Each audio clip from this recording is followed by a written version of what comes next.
What's up, riders? Old Man Ronin here. Welcome back to the channel. Yeah, you saw in the intro, we're doing the Givi crash bars install on the 2018 Royal Enfield Himalayan. And before I get started, I want to give a special shout out to the Throttle Company, otherwise known as the Royal Enfield Columbus dealership. And I'll tell you what, Dylan and Nicole there are fantastic people. So if you guys are in the market to buy a new Royal Enfield or any of the vintage bikes that they restore, go out and check them out there. It's Royal Enfield Columbus or Throttle Company. I'll put a link in the description. But let's show you some of the parts that we're going to be putting on the Himalayan here, and a few tips and tricks that I've got for you if you want to put one of these Givi bars on your bike.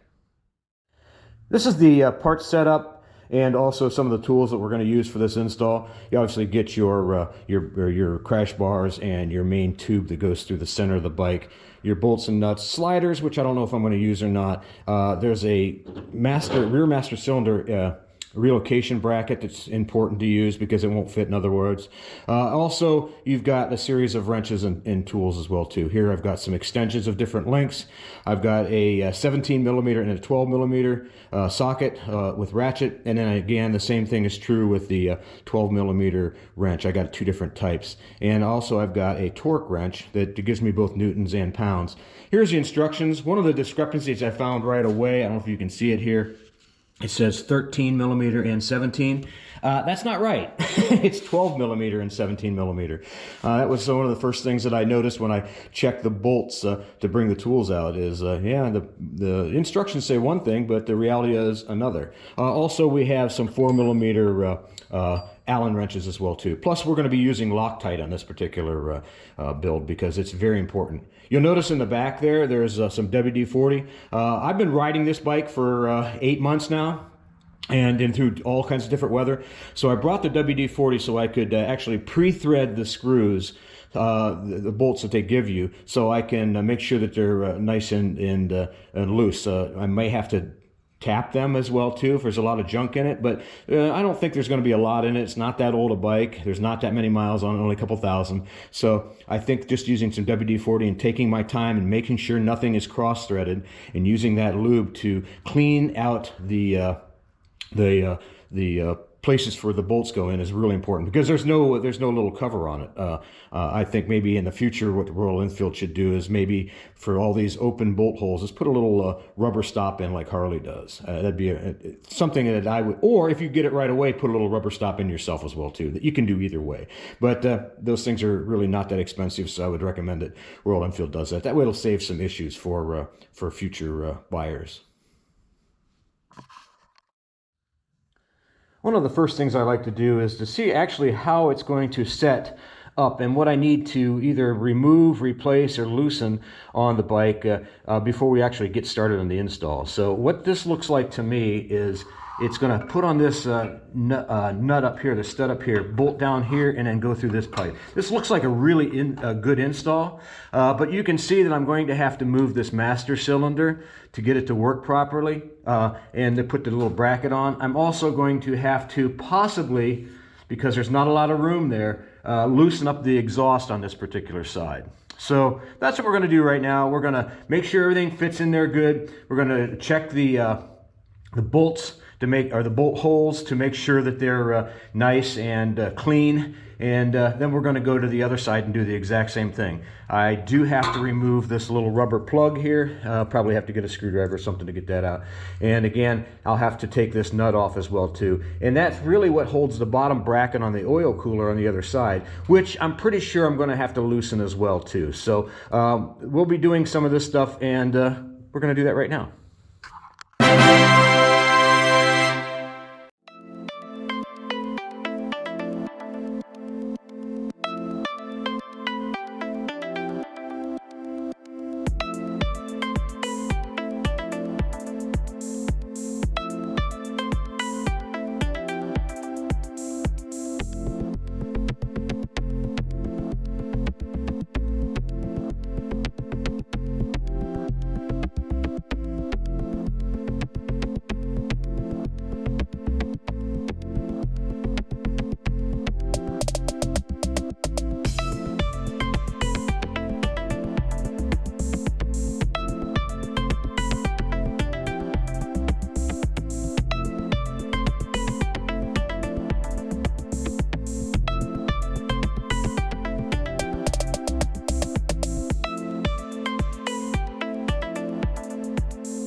Now we're going to wait to do a torque on that until after I get everything reattached, and that way we'll torque everything at the last minute.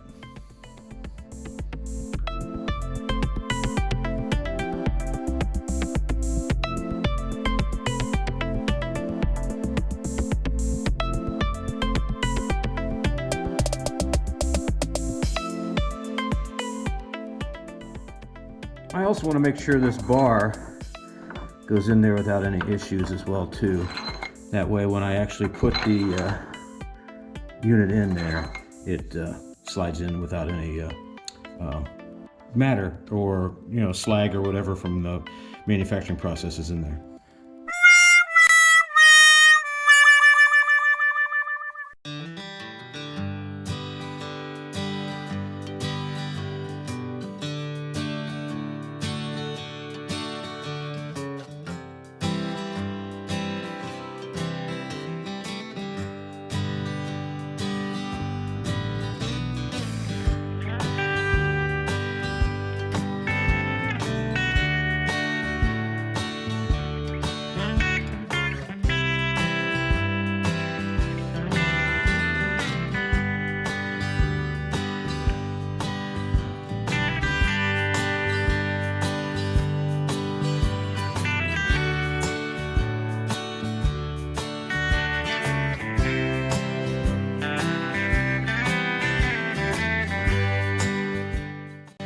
To get this bolt out here, you're going to have to take these out. So what we're going to do is we're going to loosen them up.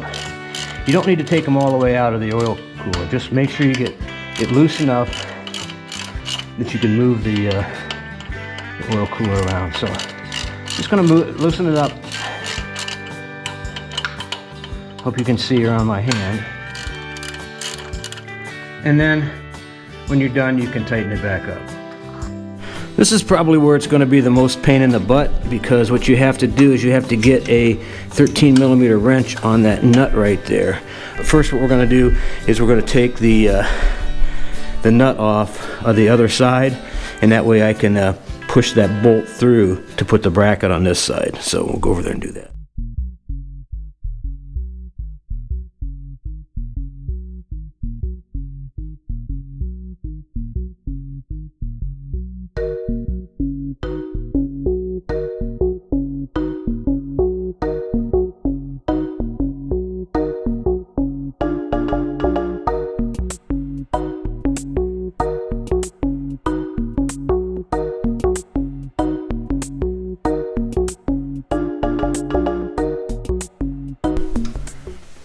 So then we'll have to tap that out. Let me see if I can do that real quick. Now this is the wrong tool for the job. Let's see, you probably can't even see that, so let me try to move around here and make sure I don't get on the threads at all. But that has to become completely out. I don't know if you can see it on the other side. Probably not. Wait till we hear it go ding. Make sure I don't mess up any threads. We'll go to the other side and pull that out. And this is what I was looking for. And the threads are clean. Good. So in an attempt to cause me less stress, if that's at all possible, I'm going to bolt this in before I attach it into the bike, because this goes through that pass-through area, and if you notice when I was sliding it in and out there, it was a little sloppy. So I want to make sure that it's got a firm grip to start with. So what we're going to do is we're going to bolt it up there, and I'm going to add a little Loctite to the bolt. Don't need much. Add the washer, and then just start this in like this and get it in there as best we possibly can. Let's see if we can get her going. Yep, there she goes. And we're not going to make it tight. We're just going to snug it up a little bit, because I want to be able to slide it back and forth. You see that little move there? It's got a slot. That way, make sure everything goes in nice and easy before you attempt to tighten everything down, because we're going to be torquing these down. And I'll give you the torque specs as we go. But I think this is going to be the best way for me to actually get it lined up and get it started. So what we're going to try to do, slide it down in that hole, raise it up a little bit, and you can see how nice and I mean, that's easy. That went in without any issue whatsoever. So what we're going to do now is we're going to bolt everything on this side, well, actually down here first, because when we go to the other side, what we're going to have to do is have that bolt come through, but it needs to go the bracket first on the where the oil cooler is tied down to. So that's what we're going to do now. Is we're going to put a bolt in here and snug it up. I'm not going to tighten everything down yet. Again, we're going to pay attention to the torque specs at the end.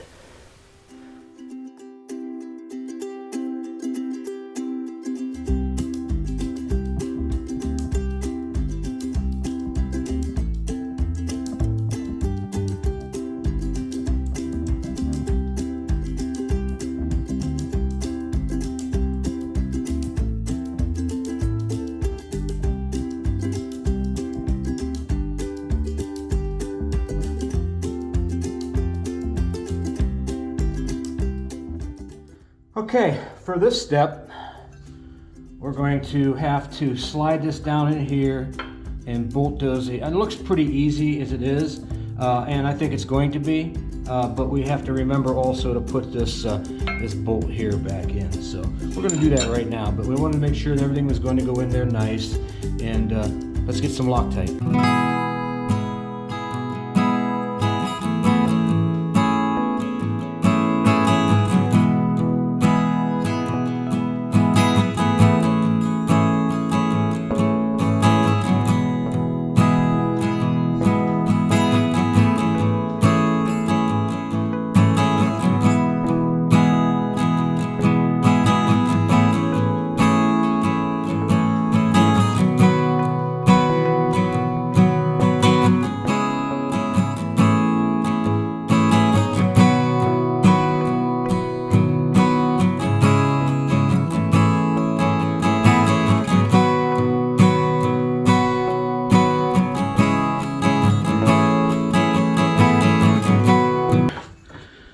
So that's the way she's going to look, and let's tighten some of this down a little bit. Starting with this bolt right here. I have a wrench on the other side already.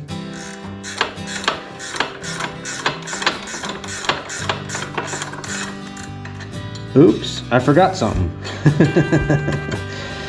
No! If things weren't fun enough as they were. But this is what happens, guys. Sometimes you make a goof and you gotta fix it. And when I goofed, is I forgot to put my big washer behind there. So, make a rewind and do it again. Oop, goes on the dummy.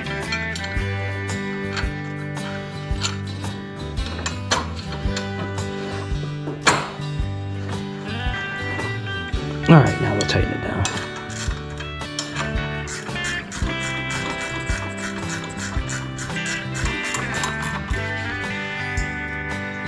So we made sure everything was lined up the way it's supposed to. Let's go and tighten these up. Oop, wrong way.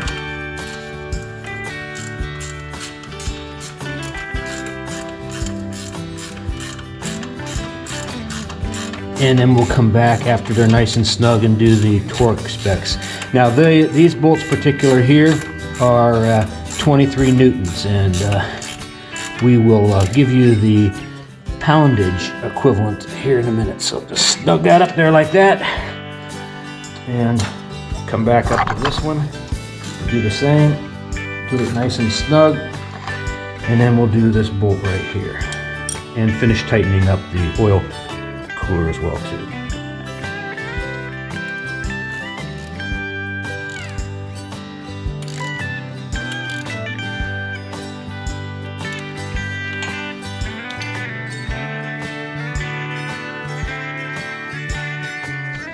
So now let's go and do the torques on all of these. According to the paper, the torque specs on these little bolts are 10 newtons, so let's go ahead and do that here.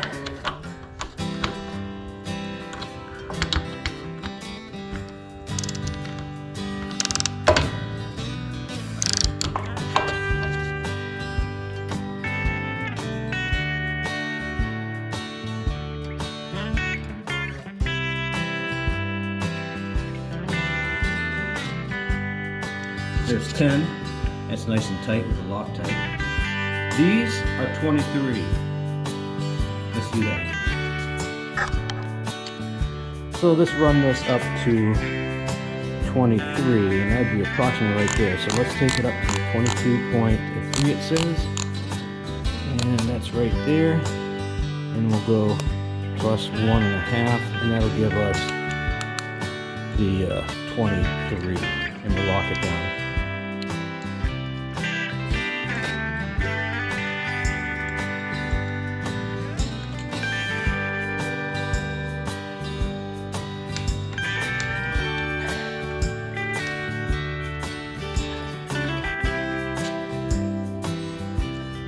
I like to back it off and then do it again.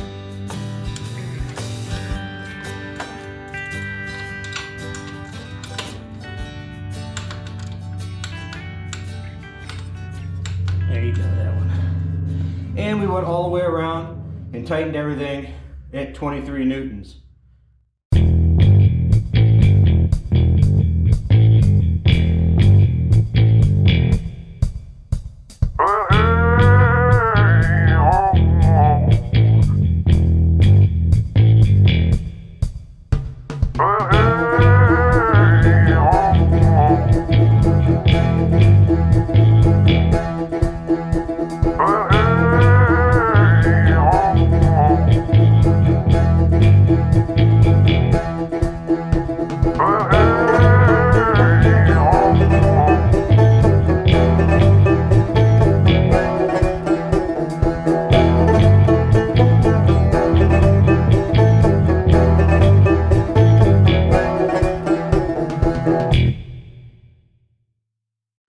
Well, I really hope you enjoyed the install of the Givi engine guards on the 2018 Royal Enfield Himalayan.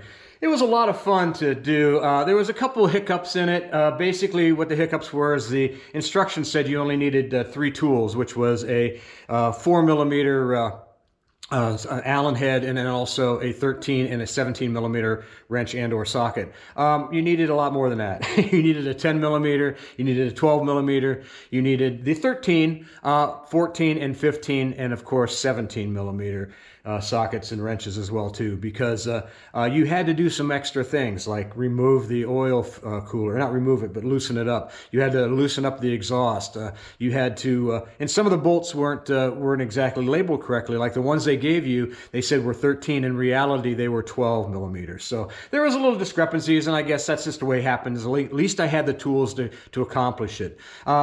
I did put the sliders on it, the plastic sliders, even though I hate plastic. We put it on just to see what they look like, and they kind of look cool, but I don't know, unless you're sliding down the side of the road, I don't really know what purpose they serve other than that, to keep the bars from being protected. But to be perfectly honest with you, the last thing in the world I'm worrying about when I'm sliding down the road is those little plastic things. But, you know, it is what it is. Well, I really hope you enjoyed this video. If you did, make sure you give us a big thumbs up. Make sure you subscribe, hit that bell notification button, share, and comment. You know I read all the comments and comment on as many as we possibly can. Until next time, guys, ride safe and keep her on 2 wheels, baby. Did you notice the Hitchcock bags on the side? Yeah, those are cool.